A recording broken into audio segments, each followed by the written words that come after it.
There's a statistic that says only 20% of adults with disabilities are employed. I realized while there was so many opportunities and so much conversations for me, there was really not a lot of opportunities for them, which was sad because they can do so much. And I said, yeah, you know, I'd really love to start a coffee shop staffed by adults with special needs. This sense is geared towards individuals with intellectual developmental disabilities and showcases our talents. We get to be out front, show our talents and skills to the community. When was the last time you heard of a company putting purpose over profit? At 321 Coffee in Raleigh, North Carolina, adults with special needs get jobs running a coffee shop.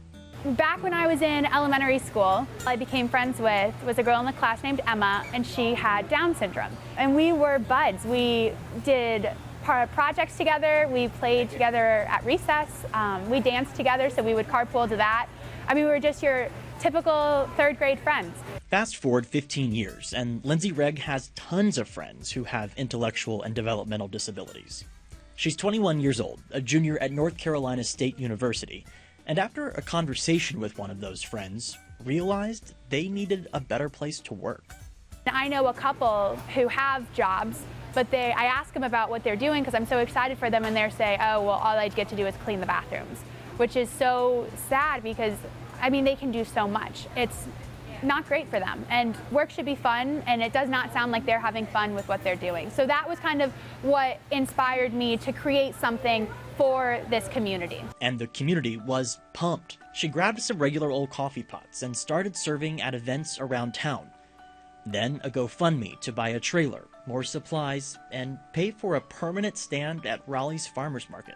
So first you have to turn this on, and then it will grind for 10 seconds. What started with a household coffee pot and beans is now a full-fledged business that helps people like Matthew. I love it because this is a great resource for individuals with intellectual developmental disabilities, because the disability population is so underserved. In the kitchen, there's washing, there's very menial tasks which puts them behind the scenes, which the community doesn't get to see their true potential. But with stuff like 321 Coffee actually shows their skills up front. It will one day lead into advocacy, awareness, and from there, it will be a huge influence to the political world.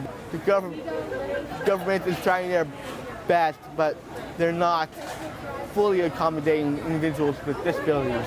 If you're wondering about the name, 321 represents the third copy of the 21st chromosome, which causes Down syndrome. On a Saturday morning, it's not just the employees that show up, but their families and friends. Like Andrea Piscina, who stands just beyond the front counter watching her daughter Sophia.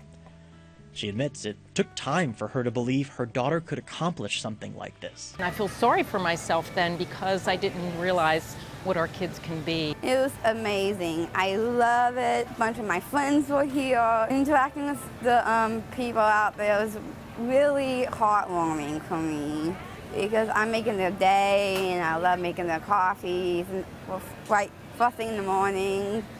It's just fun. Interestingly, Regg admits that even in the midst of all this, she's had moments underestimating what her friends and now workers are capable of doing. Without even thinking, I kind of just assumed that counting money is hard, making change is hard. So I figured we'll just keep things simple and we'll have the supervisors count the money. But I realized that that is exactly the issue that these adults are running into in other jobs. People just assume that they can't do it.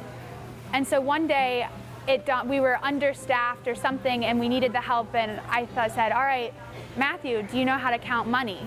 And he said, I'm learning. And we said, all right, Matthew, let's see what you can do. And he was perfect. He was absolutely great. And so then it was kind of this whole light bulb went off in my head that, oh my gosh, I can't believe that I acted with such prejudice. She shared that experience to remind everyone to keep an open mind. After all, 321 Coffee's working so well, there's now 21 paid employees. And the shop is considering expanding to 2 other locations.